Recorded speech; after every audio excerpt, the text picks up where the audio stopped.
Dia tidak berubah oleh keadaan dan situasi. Bahkan ketika dia dibakar sekalipun, emas itu tetap makin murni, saudara.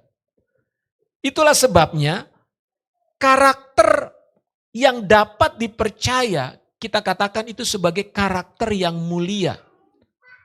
Nah, Tuhan ingin kita menjadi orang-orang yang berkarakter mulia. Karena Tuhan pun disebut Tuhan yang maha mulia. Amin. Kenapa disebut maha mulia? Karena sifatnya tidak berubah, saudara. Tuhan itu nggak berubah-ubah karena moodnya lagi jelek, dia marah-marah sama kita gitu ya. Tuhan lagi kesel nih, lagi uring-uringan. Wah, dia marah-marah sama jemaat.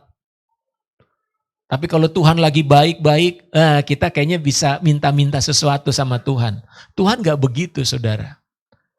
Tapi kalau manusia seringkali moodnya berubah-ubah ya.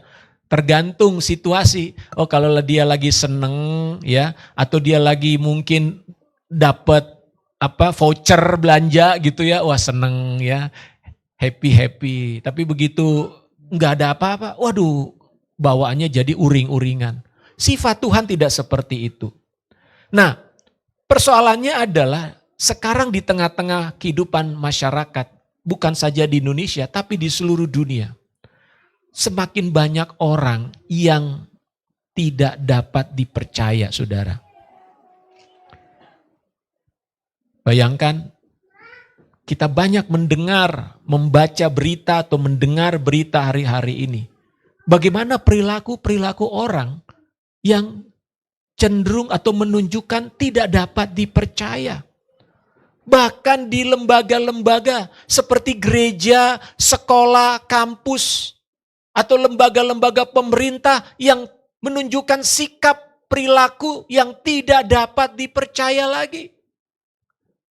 Menyedihkan bukan kalau kita mendengar ada pendeta atau ada pelayan Tuhan didapati melakukan hal-hal yang tercela. Padahal mungkin jemaat mengidolakan dia. Wah, jemaat sangat mengagumi hamba Tuhan ini. Tapi ternyata kemudian kita mendengar berita hamba Tuhan ini melakukan tindakan-tindakan yang tercela. Betapa kecewanya tentu. Dan kita merasa, waduh kok pendeta bisa begitu ya? Kok pelayan Tuhan bisa seperti itu ya? Saudara tahu ketika ada hamba Tuhan atau pemimpin, terutama pemimpin rohani, melakukan tindakan-tindakan yang akhirnya membuat orang tidak lagi percaya. Itu jemaat bisa mundur dari Tuhan. Jemaat bisa jatuh, meninggalkan Tuhan, saudara. Artinya dampaknya sangat besar. Kalau ada seseorang, apalagi level pemimpin, tidak dapat dipercaya. Itu bukan hanya berdampak kepada dirinya sendiri. Ya, kepada dirinya sendiri bisa saja dia dipecat jadi pendeta. Tetapi dampak yang lebih luas, banyak mempengaruhi iman orang. Mempengaruhi iman jemaat pada masa itu. Di kampus kita mendengar, pernah membaca berita enggak? Ada dosen yang melakukan plagiat karya tulis. Ternyata hasil karya tulisnya bukan tulisan dia. Dia mayoritas dari isi tulisannya bersumber dari orang lain. Akhirnya dicabut dia punya jabatan atau status sebagai dosen kah atau bahkan pemimpin. Saudara, menyedihkan. Integritas dia sebagai orang pendidikan, kita tahu orang pendidikan itu guru, itu artinya apa? Digugu dan ditiru. Ya. Makanya jadi dosen itu enggak mudah, saudara. Dia bukan cuma hanya menyampaikan materi, tapi seorang guru, seorang dosen, seorang pendidik, dia adalah seorang yang harus menjadi contoh dan teladan. Lalu apa lagi, saudara? Kenapa kasus korupsi di negara kita begitu marak? Padahal pejabat-pejabat itu sebelum menjabat, mereka disumpah loh. Berjanji di hadapan Tuhan, ya, bahwa mereka akan menjalankan tugas mereka. Mereka tidak akan menyalahgunakan wewenang. Baru menjabat, ditangkap KPK, kejaksaan. Itu yang ketahuan. Yang gak ketahuan banyak. Yang tetap korupsi santai-santai aja banyak, saudara. Artinya mereka tidak punya karakter dapat dipercaya. Apalagi contoh yang lain, perceraian.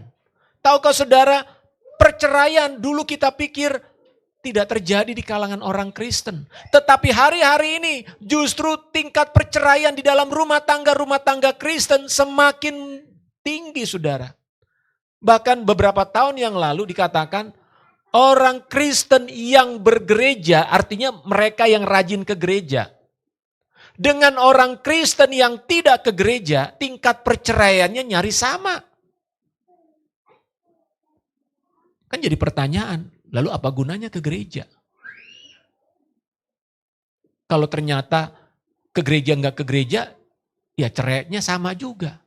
Ini berarti ada orang-orang atau pribadi-pribadi di dalam rumah tangga, entah itu suami atau istri, mereka tidak lagi percaya satu sama lain. Karena tidak mungkin rumah tangga bisa bertahan apabila tidak ada rasa percaya.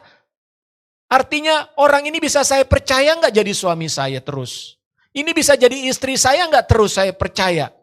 Ketika kepercayaan di dalam hati seseorang terhadap pasangannya semakin merosot, maka pada satu titik mereka akan bilang kita pisah aja.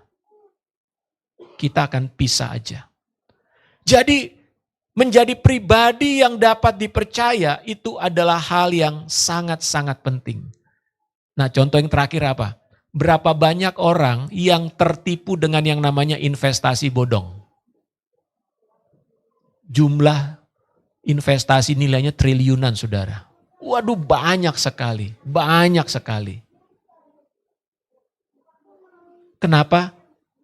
Karena orang-orang yang menawarkan investasi itu ternyata tidak dapat dipercaya. Tidak dapat dipercaya. Banyak orang mengalami kerugian. Banyak orang mengalami hampir bunuh diri, saudara, gara-gara investasi bodong ini. Oleh karena itu, kita nih sebagai umat Tuhan harus serius loh bicara tentang karakter ini. Kita nih sebagai anak-anak Tuhan harus serius. Jangan kita anggap remeh karakter dapat dipercaya ini. Ini adalah fondasi kehidupan kita sebagai jemaat. Kalau kita sebagai jemaat tidak bisa menjadi pribadi yang dapat dipercaya, saya bisa mengatakan gereja ini akan bubar. Perkumpulan kita, persekutuan kita ini bisa bubar, saudara. Rumah tangga kita bisa bubar. Bisnis kita bisa bubar. 2 orang bikin perjanjian, kita mau membangun bisnis bersama. Tapi di tengah jalan ada orang yang tidak dapat dipercaya salah satunya melakukan tindakan, bubar, saudara. Banyak kisah-kisah seperti itu. Oleh karena itu, mari kita harus sungguh-sungguh menjadi orang yang bertumbuh, menjadi pribadi yang dapat dipercaya. Yang percaya katakan amin. Biarkan dunia sedang menuju kehancuran karena ketidakpercayaan satu sama lain. Tetapi biarlah kita sebagai umat Tuhan, kita harus semakin bertumbuh menjadi orang yang dapat dipercaya. Dasarnya apa kita mau bertumbuh menjadi orang yang dapat dipercaya? Yang pertama dasarnya itu adalah Yesus sendiri, saudara. Yesus adalah pribadi yang dapat dipercaya. Amin. Coba kita baca Matius 16 ayat 18.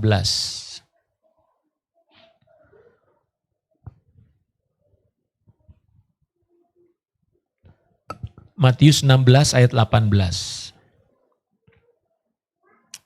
Sudah dapat? Oke, saya akan bacakan. Dan aku pun berkata kepadamu, engkau adalah Petrus, dan di atas batu karang ini aku akan mendirikan jemaatku, dan alam maut tidak akan menguasainya. Saudara, Petrus di sini bicara tentang batu karang. Tuhan berkata bahwa dia akan mendirikan jemaat di atas batu karang. Bukan di atas pribadinya Petrus. Ini kadang orang salah. Oh, yang batu karang itu Petrus. Bukan. Yesus sedang mengambil Petrus sebagai personifikasi batu karang. Tapi batu karang yang sesungguhnya siapa? Yesus sendiri. Jemaat Tuhan didirikan di atas fondasi yang kokoh. Yaitu atas pribadi Kristus. Batu karang itu lambang daripada Kristus. Yang artinya batu karang itu adalah sesuatu yang tidak mudah berubah. Coba lihat di tengah laut ada batu karang saudara, dihantam ombak. Dia tetap tegar saudara. Itulah gambaran Tuhan Yesus. Tuhan Yesus itu kokoh. Apa yang dia katakan dan apa yang dia lakukan sama. Orang yang dapat dipercaya adalah orang yang akan melakukan apa yang dia katakan. Kalau kita ingin bertumbuh menjadi pribadi yang kokoh dan dapat dipercaya, belajarlah saudara untuk mengatakan sesuatu dengan benar dan lakukan apa yang kau katakan. Jangan ada istilah begini. Pagi toge, sore tempe. Ya, pagi kedelai, sorry. Pagi kedelai, sore tempe. Ngerti nggak maksudnya? Ya, kan tempe itu dibuat dari kedelai. Kedelai yang kemudian difermentasi, jadilah tempe. Satu hari berubah. Tadinya kedelai, kok sekarang jadi tempe. Ya enak sih tempe dimakan. Tetapi ini gambaran dari orang yang berubah-ubah. Hari ini dia ngomong apa, besok dia ngomong apa. Yesus adalah pribadi yang menggenapi apa yang sudah difirmankan. Bayangkan, Yesus itu adalah pribadi yang sudah dinubuatkan oleh nabi-nabi ratusan tahun sebelumnya. Dan saudara tahu, waktu Yesus ada di muka bumi ini, dia jalani kehidupannya sesuai dengan yang tertulis dalam firman Tuhan. Artinya dia tidak menyimpang atau dia tidak berusaha, yang ini saya lakukan, yang ini saya nggak mau lakukan.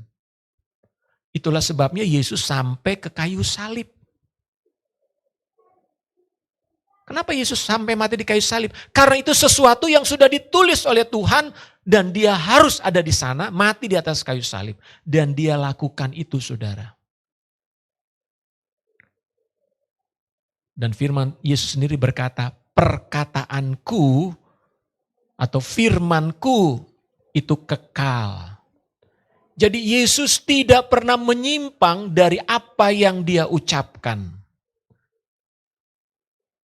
Oleh karena itu, kita bisa mengandalkan Yesus enggak?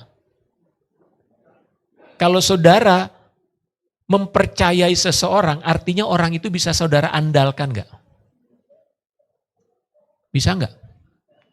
Tapi kalau orang yang memble, pelin-pelan, ngomong A sebentar, B sebentar, C sebentar, kira-kira saudara bisa andalkan dia?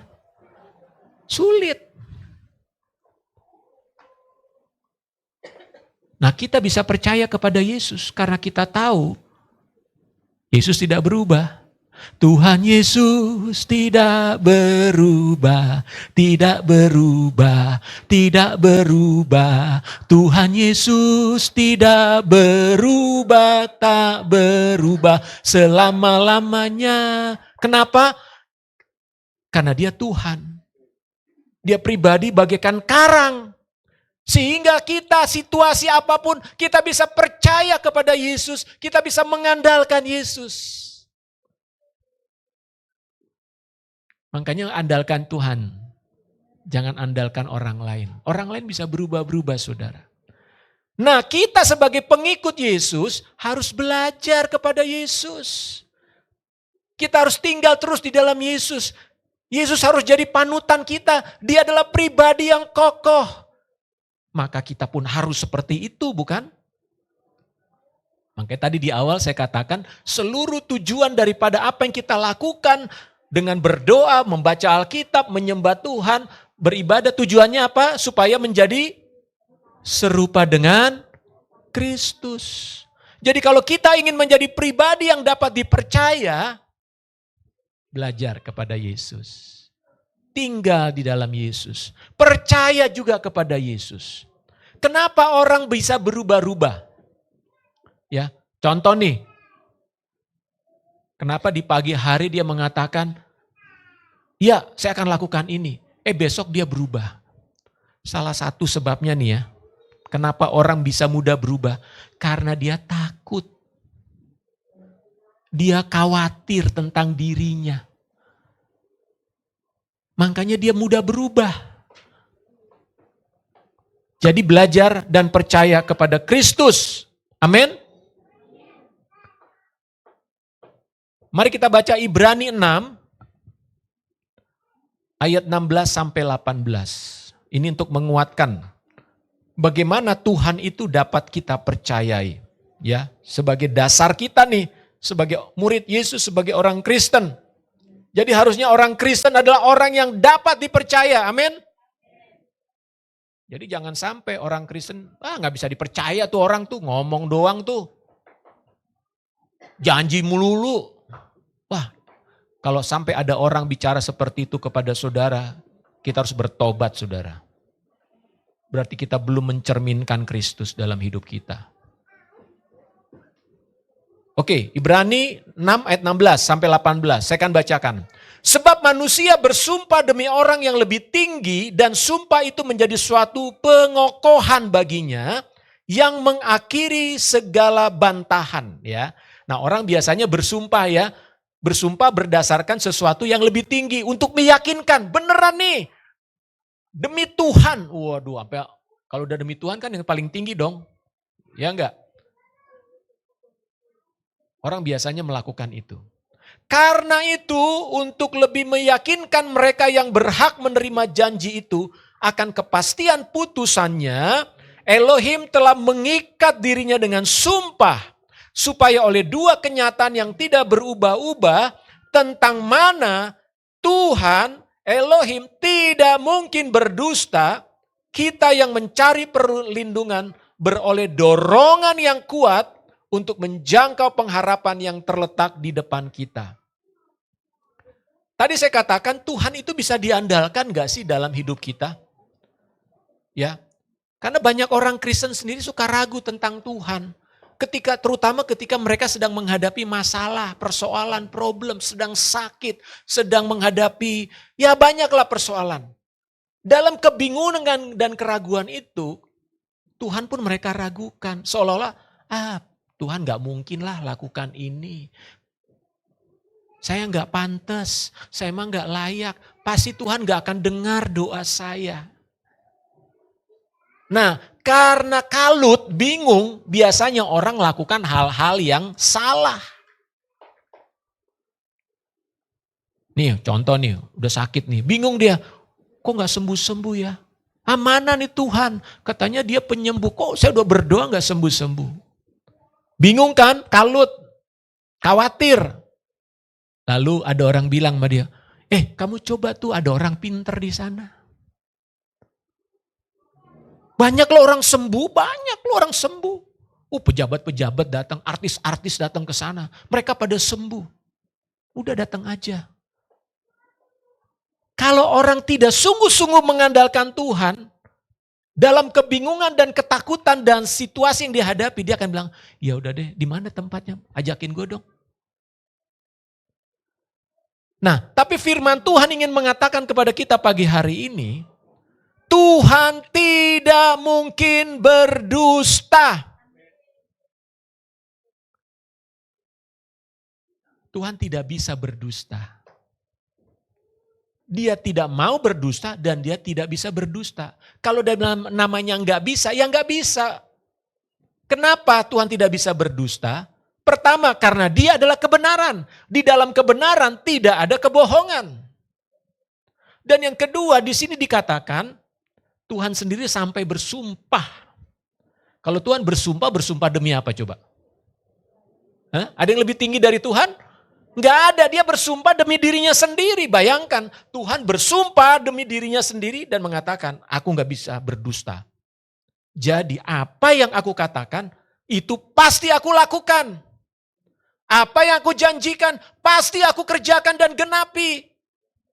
Makanya dikatakan, orang yang mencari perlindungan, kalau saudara sedang mencari perlindungan, pertolongan dari Tuhan, saudara seharusnya punya dorongan yang kuat datang sama Tuhan. Wow, Tuhan, Engkau tidak mungkin berdusta, Engkau tidak bisa berdusta Tuhan. Maka aku datang kepadamu, Engkaulah satu-satunya pengharapanku Tuhan.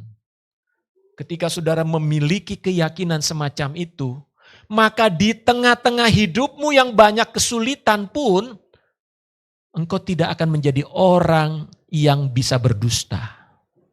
Engkau menjadi orang yang tidak takut dan khawatir.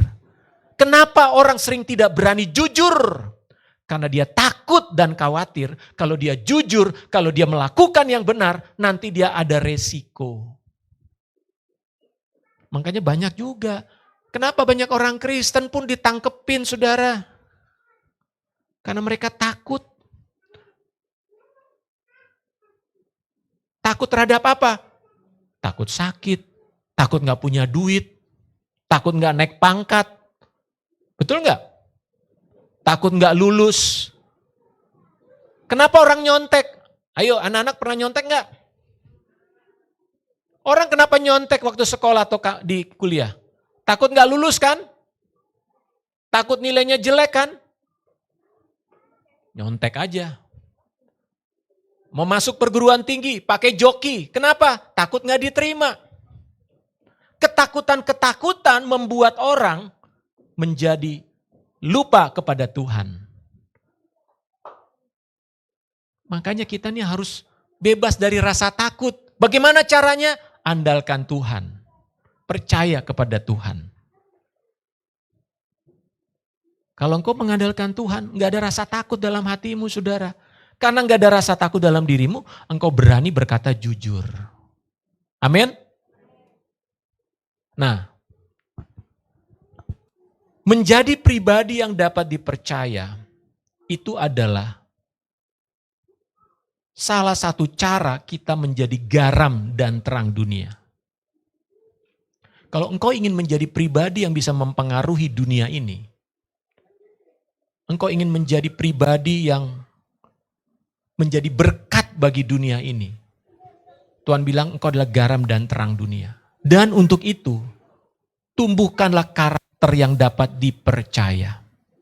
Jadilah orang-orang yang dapat dipercaya, dapat diandalkan. Orang bisa berkata kepadamu, kalau lo yang ngomong gue percaya deh.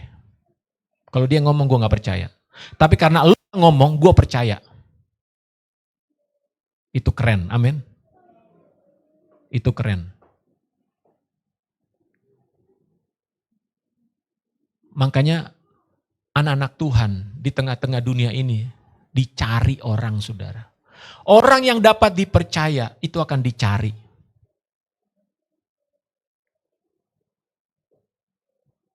Bayangkan kalau saudara adalah orang dipercaya, perkataanmu dihargai. Tindakanmu diikuti saudara. Tanpa sadar saudara jadi influencer. Kenapa? Karena apa yang kau katakan benar. Apa yang kau lakukan menjadi satu teladan. Karena dapat dipercaya. Dunia membutuhkan lebih banyak orang-orang yang dapat dipercaya. Bagian terakhir. Bagaimana kita dapat bertumbuh menjadi orang yang dapat dipercaya. Ini beberapa poin saja. Ada secara cepat. Ya. Dan ini juga kita mau belajar untuk anak-anak kita ya. Ya. Generasi muda, halo, dengar ya. Yang pertama, Hargai kejujuran di atas keuntungan. Hargai kejujuran di atas keuntungan. Seringkali orang membalik lebih menghargai keuntungan daripada kejujuran. Coba kita baca dalam Mazmur 15 ayat 4.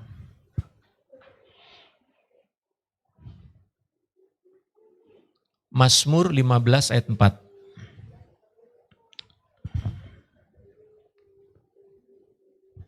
Yang memandang hina orang yang tersingkir, tetapi memuliakan orang yang takut akan Tuhan, yang berpegang pada sumpah walaupun rugi. Orang yang dapat diandalkan adalah orang yang mengutamakan kebenaran, kejujuran, daripada sekedar cari untung. Gue gak mau rugi, makanya gue bohong. Makanya gue nipu. Saudara, berapa banyak orang sangat-sangat mengutamakan keuntungan. Nilai-nilai keuntungan lebih tinggi sehingga mengabaikan nilai-nilai kejujuran, transparansi, mengabaikan nilai-nilai integritas. Ini harus kita ajarkan kepada anak-anak kita. Itu tadi contohnya. Saya waktu SMA belajar tentang menjadi seorang anak Tuhan. Saya gak mau nyontek. Saya dapat nilai 3, resiko. Kenapa? Saya memang gak belajar. Tapi ada orang gak mau dapat nilai jelek kan. Padahal dia gak belajar, itu salah dia dong. Nyontek. Kita harus mengajarkan hal itu kepada anak-anak kita. Gak apa-apa kamu nilainya 3, memang itu resiko. Kamu gak belajar. Disuruh belajar kamu gak belajar, gak boleh nyontek. Termasuk tidak boleh memberi contekan. Ini bicara tentang karakter, membentuk karakter itu bagaimana. Belajar kita menghargai kejujuran dibandingkan keuntungan. Ya. Tepati janji walaupun rugi.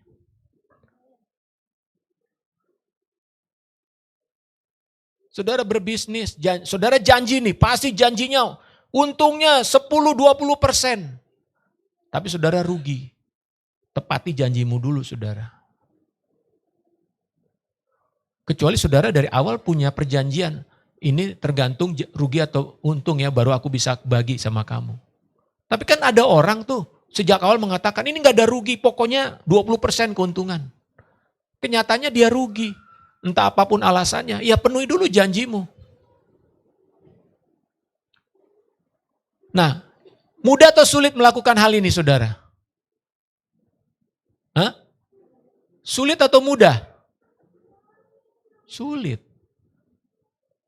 Tapi ketika engkau melakukan yang sulit, engkau menjadi bertumbuh dalam karakter. Karena membentuk karakter itu memang sulit. Yang mudah, ya lakukan aja semaumu. Tapi membentuk karakter yang kuat, yang kokoh sehingga engkau bisa dapat dipercaya orang. Engkau butuh pengorbanan. Engkau butuh merendahkan hati. Melakukan hal-hal yang berbeda dari apa yang dunia lakukan, itu gak mudah. Tetapi percayalah, engkau akan tampil menjadi terang. Ketika karaktermu sudah terbentuk tiap-tiap hari ya.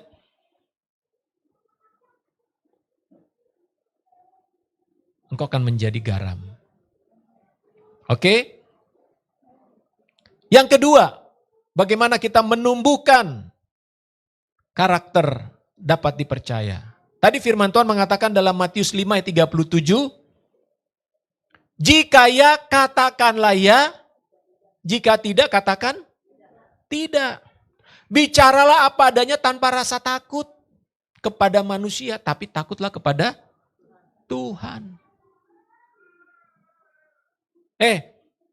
Besok kita janji ya, ketemu di mall jam 9 ya. Oke. Padahal dia gak bisa. Kadang kita meremehkan ya janji-janji semacam itu ya. Seolah-olah janji jam 9 datang jam 12. Seakan-akan itu mudah kita lakukan tanpa ada rasa bersalah. Saya mau katakan saudara, perkataan itu nggak sembarangan loh kita ngomong. Makanya kalau kita mengatakan nggak bisa datang jam 9, saya bisa jam 10. Datanglah betul-betul jam 10. Itu menunjukkan saudara dapat dipercaya atau tidak. Dalam soal janji datang aja loh. Kalaupun saudara nggak bisa datang, saudara harus telepon.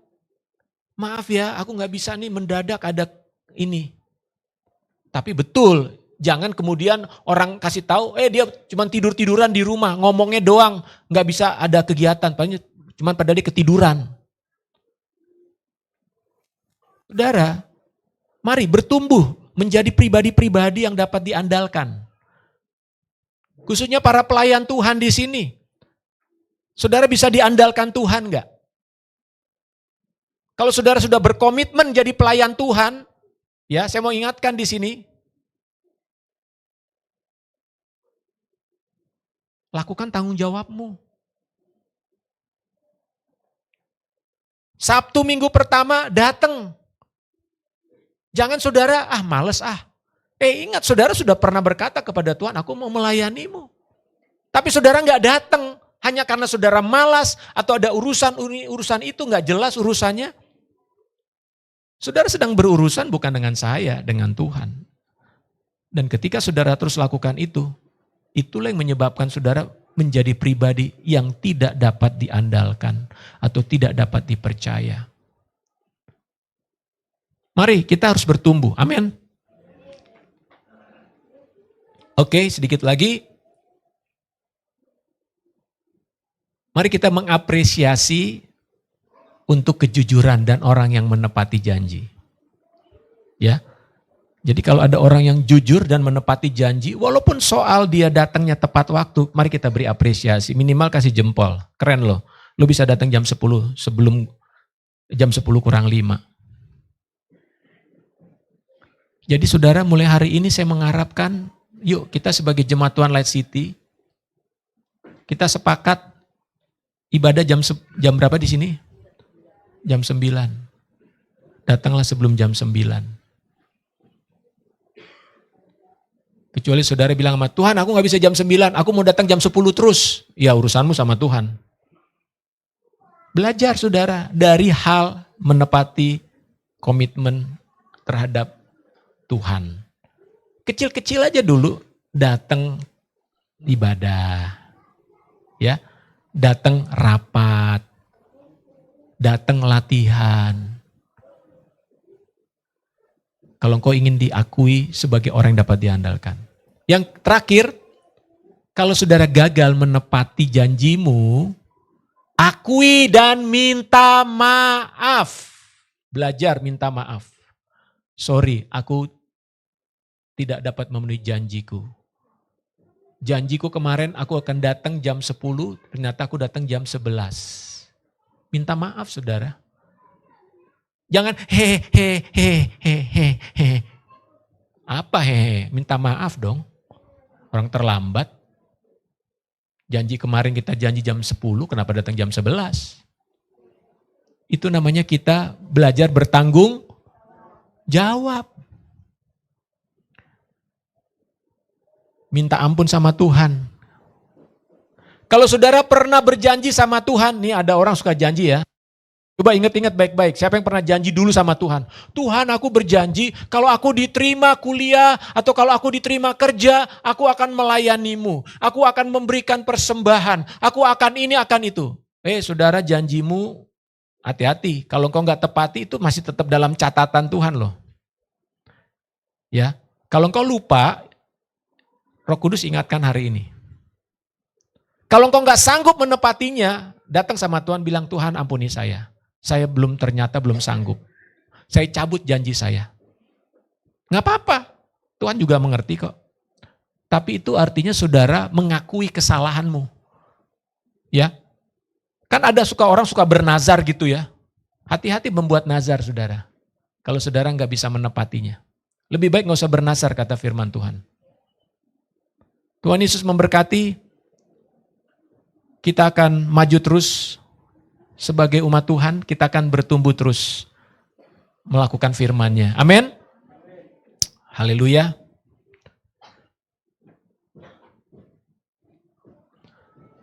Boleh kita bangkit berdiri? Katakan orang di sebelahmu, mari kita bertumbuh menjadi pribadi yang dapat dipercaya.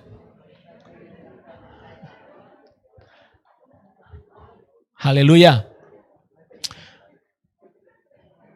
Mari kita nyanyikan pujian, ku tak membawa. Sebentar kita akan masuk perjamuan kudus ya. Apa yang bisa kita persembahkan kepada Tuhan adalah hidup kita. Ya. Apa yang ada pada kita adalah milik Tuhan. Termasuk waktu, tenaga, uang, dan sebagainya.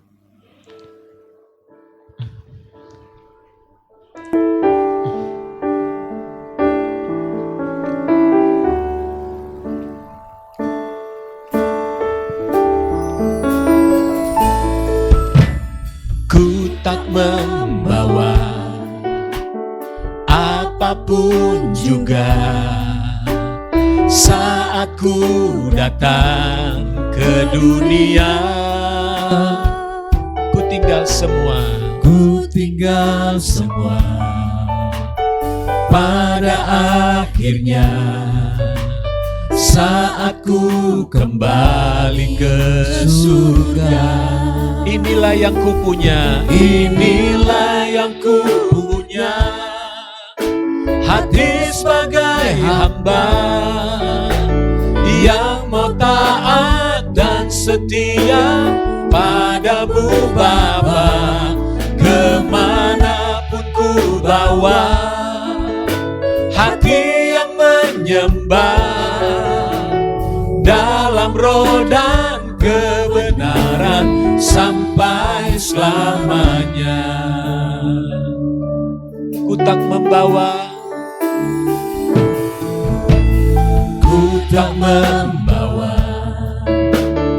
apapun juga saat ku datang ke dunia. Ku tinggal semua, pada akhirnya saat ku kembali ke surga. Inilah yang ku punya, hati sebagai hamba yang mau taat dan setia padamu Bapa. Kemanapun ku bawa, hati yang menyembah dalam roh dan kebenaran sampai selamanya. Inilah yang ku punya, hati sebagai hamba yang mau taat dan setia padamu Bapa. Kemanapun ku bawa, hati yang menyembah dalam roh dan kebenaran sampai selamanya. Mari kita tundukkan kepala sejenak. Kita di sini adalah umat Tuhan. Kita di sini adalah hamba-hamba Tuhan yang sudah ditebus oleh darah Yesus. Hidup kita adalah milik Tuhan. Dia menghendaki saudara dan saya bertumbuh. Bertumbuh dalam karakter Kristus. Bertumbuh dalam karakter ilahi. Salah satunya bertumbuh dalam karakter orang yang dapat dipercaya.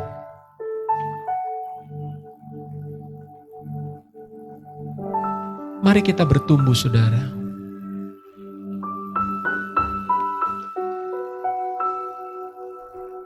Mulai renungkan hal-hal apa yang selama ini saudara pernah katakan, namun saudara belum lakukan. Hal-hal apa yang saudara selama ini janjikan tapi saudara tidak tepati?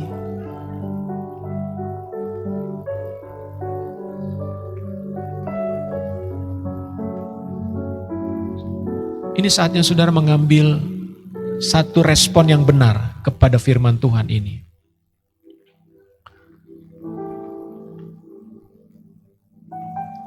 Ada dua hal yang saudara bisa lakukan. Lakukan apa yang saudara katakan, tepati apa yang saudara janjikan. Entah kepada Tuhan, entah kepada seseorang, lakukan itu saudara. Hal yang kedua, kalau saudara merasa bahwa engkau tidak bisa menepati apa yang kau janjikan, atau engkau tidak bisa melakukan apa yang kau katakan, minta pengampunan dari Tuhan, atau minta maaf kepada orang tersebut. Sehingga saudara dibebaskan dari janjimu. Sehingga saudara dibebaskan dari tuntutan yang seharusnya engkau lakukan. Sehingga engkau menjadi orang yang merdeka.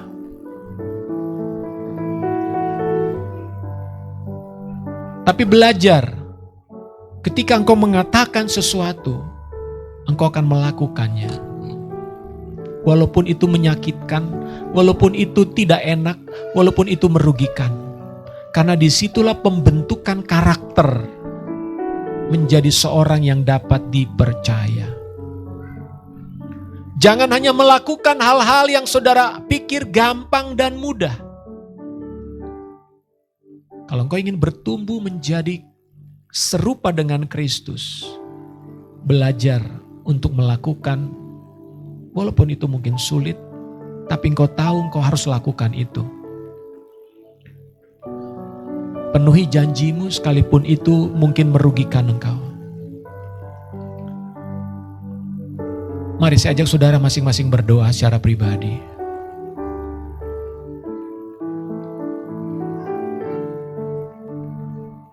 Adakah di sini saudara mungkin punya masalah hubungan dengan seseorang?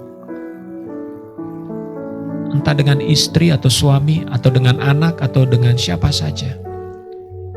Karena saudara pernah mengatakan sesuatu, namun saudara tidak lakukan.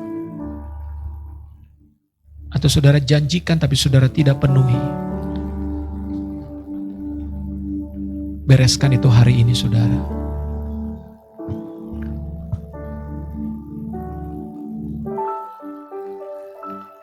Saudara boleh mengangkat tangan di hadapan Tuhan. Rendahkan dirimu, datanglah kepada Tuhan. Saudara boleh angkat tangan atau taruh tangan kananmu di atas dadamu. Kita mau bersama-sama menghampiri Tuhan. Anugerah Tuhan selalu tersedia. Dia yang akan membenarkan orang yang mau datang kepadanya.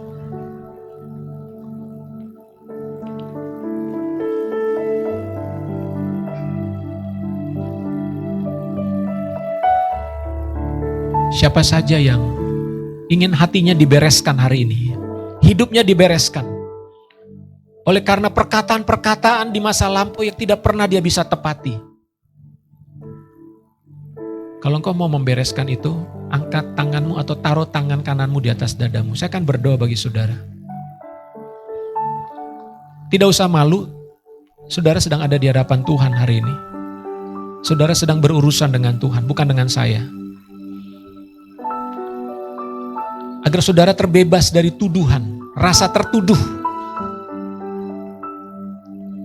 Biar hari ini kita minta anugerah Tuhan. Bapa, Engkau melihat setiap mereka yang mengangkat tangan ataupun yang menaruh tangan di atas dadanya. Meresponi firman-Mu hari ini. Mengakui bahwa mereka telah pernah mengatakan sesuatu atau berjanji sesuatu namun tidak bisa memenuhinya. Hari ini di hadapan-Mu ya Tuhan. Mereka memohon anugerah-Mu. Agar hal itu boleh dilakukan, diampuni oleh-Mu Tuhan. Biarlah setiap janji yang sudah pernah disampaikan namun tidak bisa dipenuhi, ampuni ya Tuhan. Dan biarlah ini dibatalkan. Sehingga tidak ada tuntutan, tidak ada tuduhan dari iblis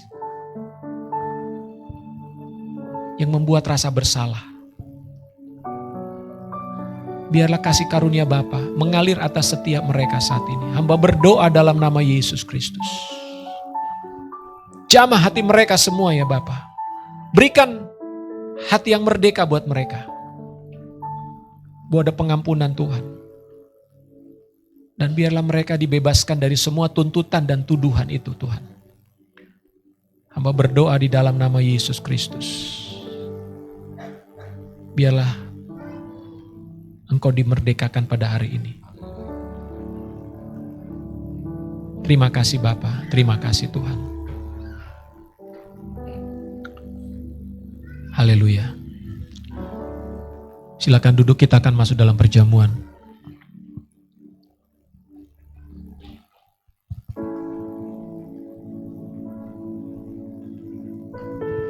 Saya mengundang pelayan perjamuan.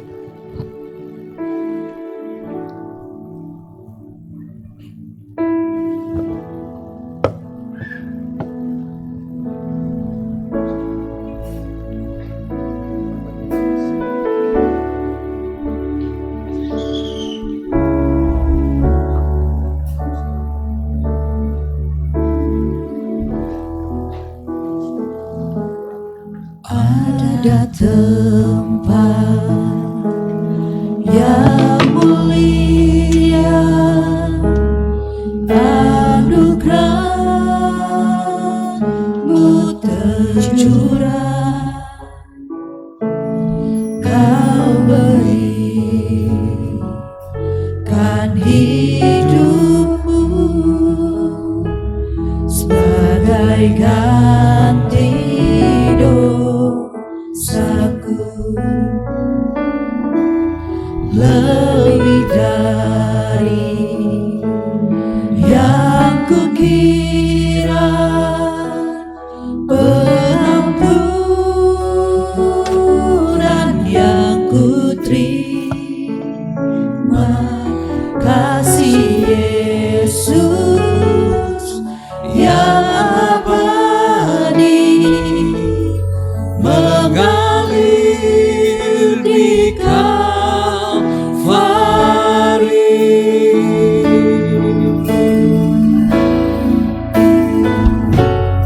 Oleh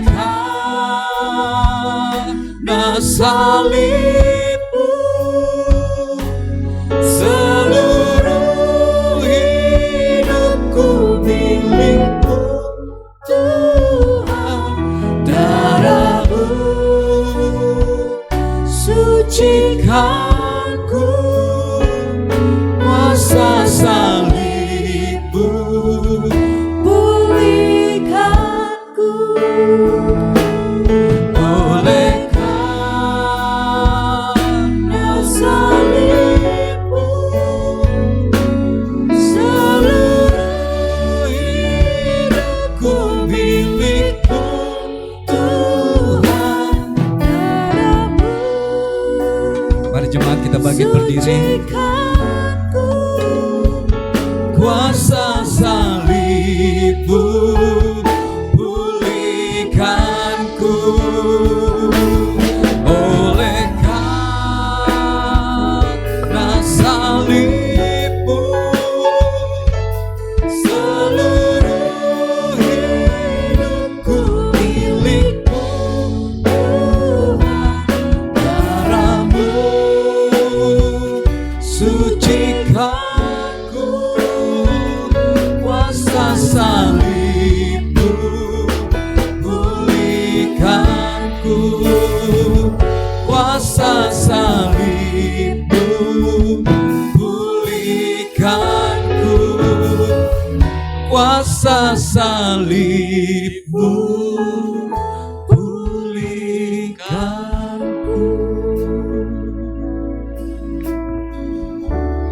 Bapak Ibu, boleh kita mengangkat roti yang adalah tubuh Kristus.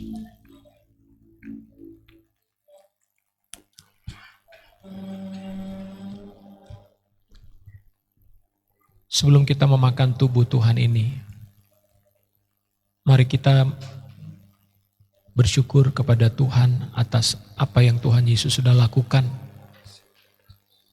Ingatlah bahwa semua pengorbanan Kristus di atas kayu salib adalah untuk saudara dan saya. Ingatlah bahwa dia sungguh-sungguh mati dan sungguh-sungguh menderita. Sekujur tubuhnya penuh dengan luka, bilur-bilur, agar saudara diampuni dan sakitmu disembuhkannya. Itulah kasih tanpa syarat yang Tuhan berikan kepada kita, kepada dirimu pribadi. Kasih yang tidak lagi melihat dan mengingat kesalahan-kesalahanmu di masa yang lampau. Tetapi dia sudah mengampuni dan melupakan semua dosa dan kesalahanmu.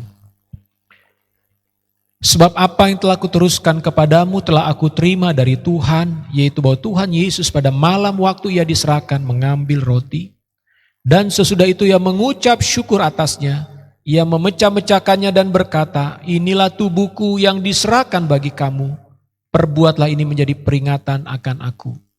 Terima kasih Tuhan Yesus untuk tubuhmu.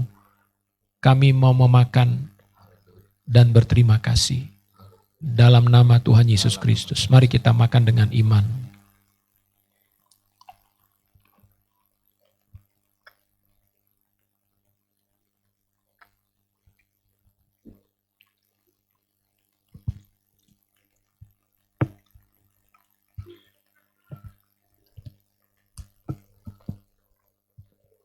Mari kita mengambil cawan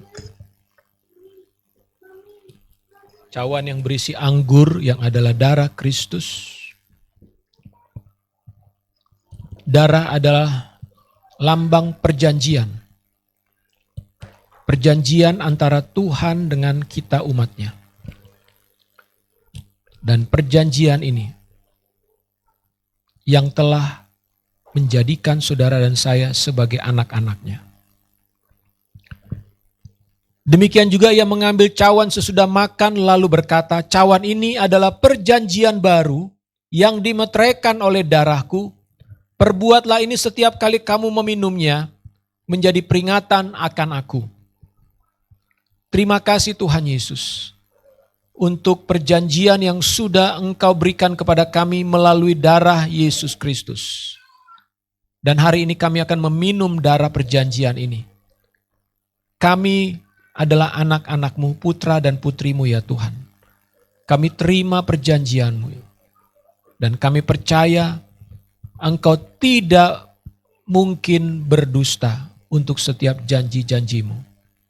Kami terima janji keselamatan, kami terima janji kesehatan, kesembuhan, perlindungan, sukacita, damai sejahtera.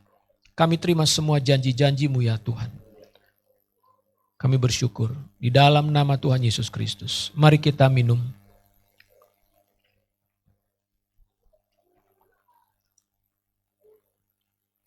Haleluya. Bersyukur pada Tuhan. Terima kasih Bapak. Terpujilah Engkau Bapa di sorga. Terima kasih Tuhan Yesus. Untuk anugerah-Mu hari ini yang boleh kami terima. Terima kasih. Silakan duduk Bapak Ibu, kita akan masuk dalam doa syafaat.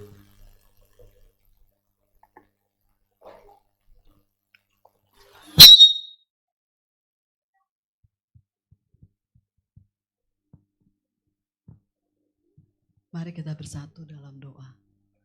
Kami bersyukur Tuhan untuk kebenaran-Mu yang memerdekakan setiap kami, yang mendidik dan mengajar kami untuk memiliki karakter, dalam hal ini karakter yang dapat dipercaya, yang menjadi karakter-Mu ya Kristus Tuhan. Bapa, kami bersepakat pada pagi hari ini berdoa untuk jemaat-Mu di Light City Ministry, baik yang datang maupun yang tidak datang, baik yang beribadah secara onsite maupun yang secara online. Tuhan tahu pergumulan masing-masing umat-Mu di tempat ini. Ada yang bergumul dengan sakit penyakit, ada yang bergumul dengan pekerjaan, ada yang bergumul dengan hubungan di dalam keluarga, ada yang bergumul dengan bisnisnya. sekolahnya, kuliahnya. Kami berdoa Bapa di dalam nama Tuhan Yesus, biarlah umat-Mu cakap menanggung segala perkara dan melihat Tuhan satu-satunya yang dapat diandalkan, yang dapat dipercaya untuk penyelesaian dan jalan keluar dari setiap pergumulan saudara-saudara kami di jemaat-Mu di Light City Ministry ini ya Bapa. Kami berdoa Tuhan biar umat-Mu tetap kuat, tetap dapat bertindak di tengah-tengah situasi yang dihadapi dengan mengandalkan Tuhan.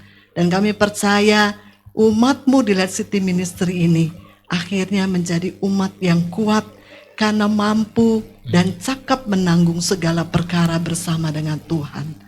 Kami berdoa juga secara bersama-sama, secara korporat. Kami rindu untuk pindah beribadah di lantai 1. Kami berdoa agar dalam minggu ini surat dapat disampaikan dan disetujui, demikian juga dengan biayanya yang Tuhan tahu persis kami dapat membayarnya tiap bulan.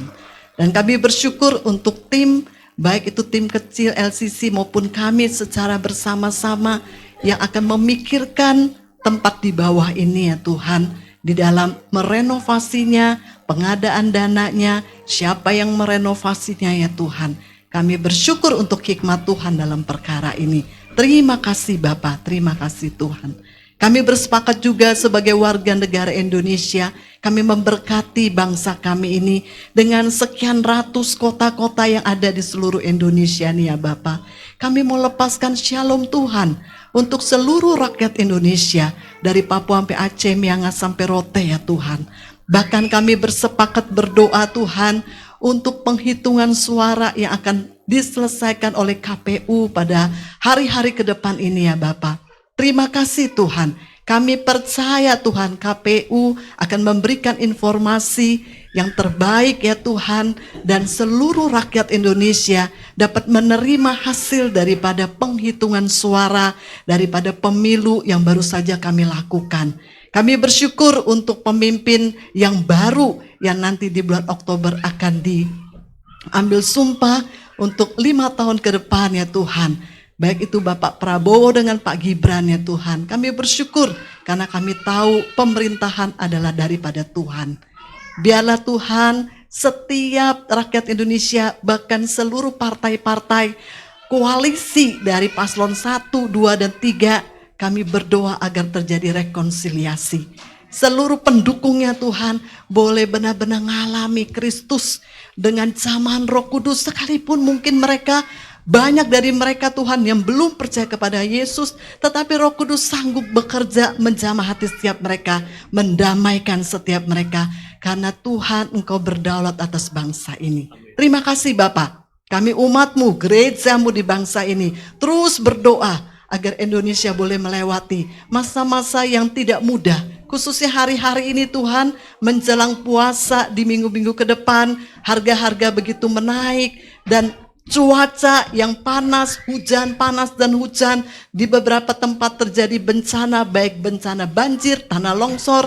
Tapi kami percaya Tuhan, umat-Mu tetap berdiri, berdoa atas bangsa ini. Dan kami percaya pertolongan Tuhan itu nyata dan tepat pada waktunya untuk bangsa ini. Terima kasih Bapak. Dalam nama Tuhan Yesus kami bersyukur dan kami naikkan doa syafaat kami ini.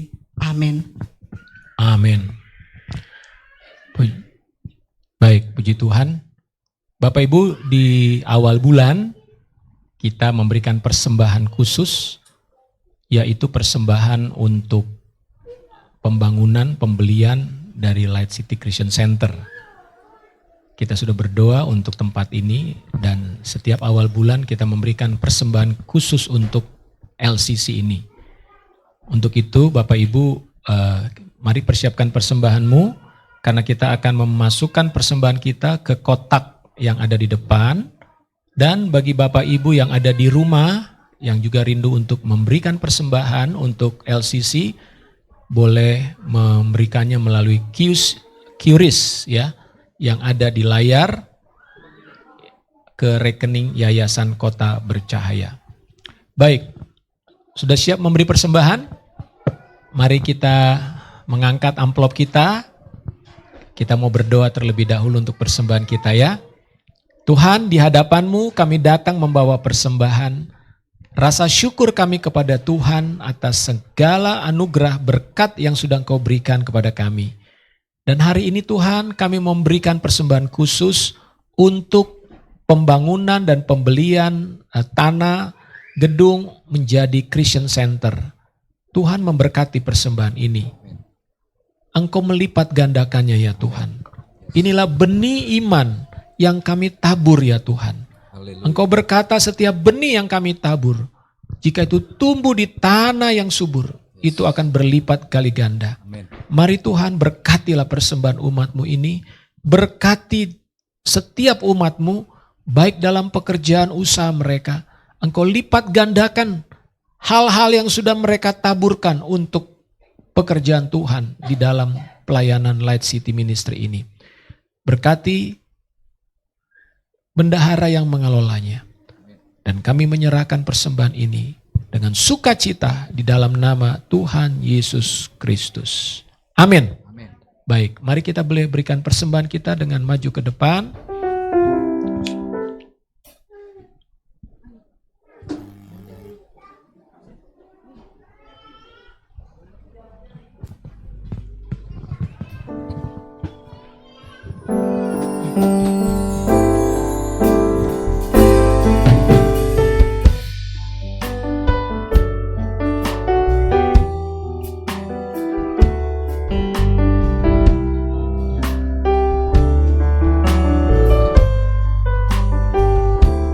Menjadi seperti pohon di tepi air yang selalu berbuah di musimnya.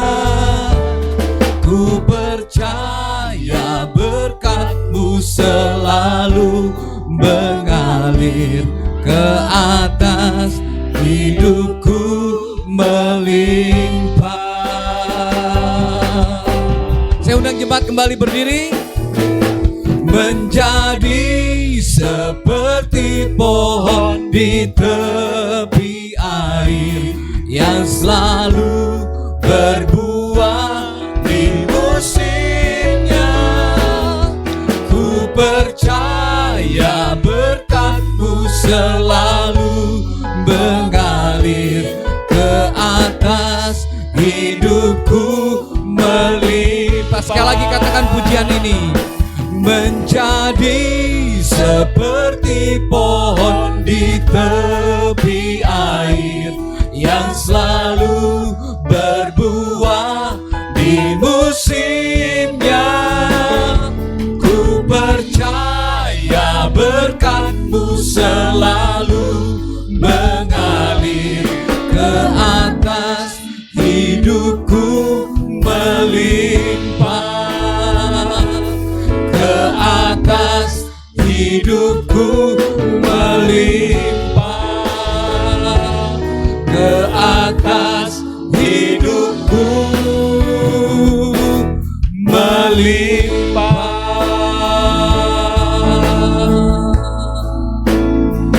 Ya, Bapak Ibu, sebelum kita tutup, ada beberapa pengumuman. Yang pertama, kita akan mengadakan Paskah pada tanggal 31 Maret ya. 31 Maret itu hari Minggu dan 29-nya itu Jumat Agung ya. Nah, Paskah kali ini kita akan mengadakan ibadah di luar ya, di luar tempat ini, yaitu di Pasir Mukti. Rencananya itu akan berangkat jam 7 pagi dari sini. Ya, jam 7 pagi akan disiapkan juga kendaraan bagi Bapak Ibu, silakan kumpul di sini. Nah, biaya per orang karena ini ada makan, ada sewa tempat di sana, satu orang 50.000. Ya, satu orang 50.000. Jadi Bapak Ibu yang punya anak, punya cucu, silakan mendaftar. Nah, tentunya bisa ngajak juga orang lain ya. Boleh ajak teman, keluarga, handetolan, sahabat ya. Tentu tetap bayar 50.000 ya. Jadi tolong didoakan untuk acara Paskah kita ini supaya kita betul-betul diberkati Tuhan lewat acara Paskah ini. Amin. Ya, kita akan mengalami kuasa kebangkitan Kristus. Oke, yang kedua, Bapak Ibu tolong doakan kami, saya dengan istri, saya sudah pernah sampaikan, kami akan pelayanan ke Jerman, di kota Hamburg khususnya, selama hampir 1 bulan, ya, lebih dari 1 bulan.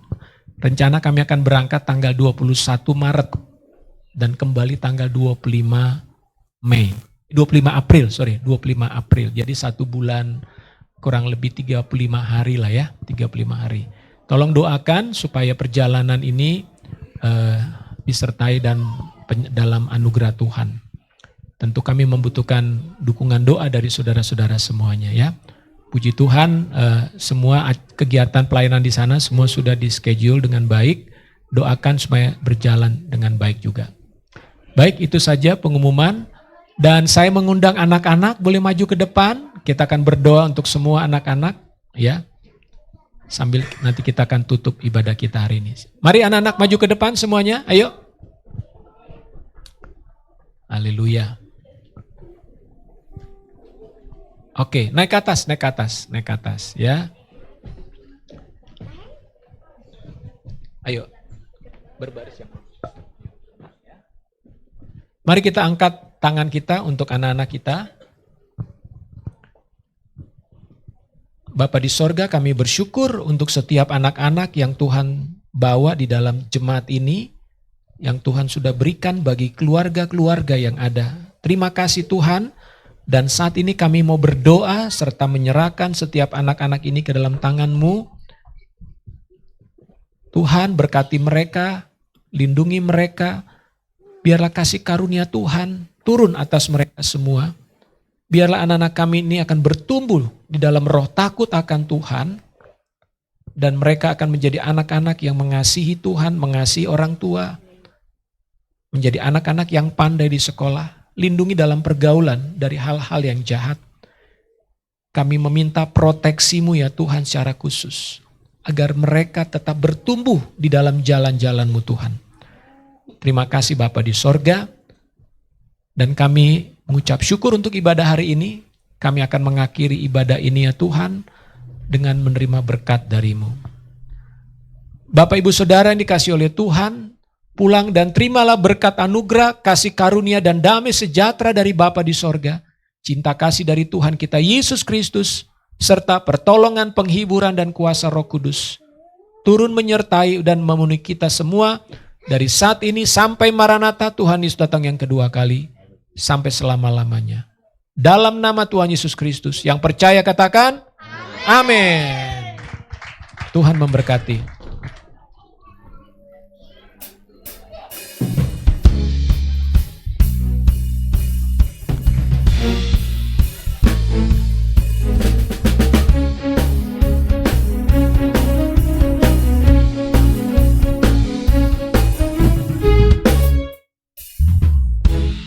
Siapa kau bandingkan perbuatannya yang heran?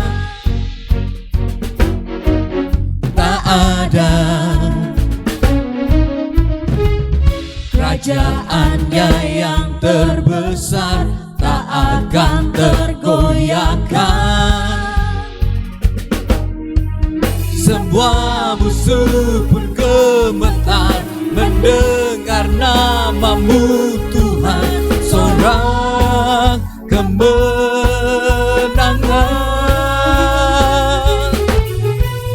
Sungguh tak tertandingi, tak ada yang setara dengan-Mu. Hanya Yesus Tuhanlah yang terhebat, jauh melebihi dari penguasa di dunia. Kerajaan-Mu kekal, sungguh tak tertandingi, tak ada yang setara dengan-Mu. Hanya Yesus Tuhanlah yang terhebat, jauh melebihi dari penguasa berkuasa di dunia, kerajaanmu sungguh tak tertandingi. Tak ada yang setara denganmu, hanya Yesus Tuhanlah yang terhebat. Jauh melebihi dari penguasa di dunia, kerajaan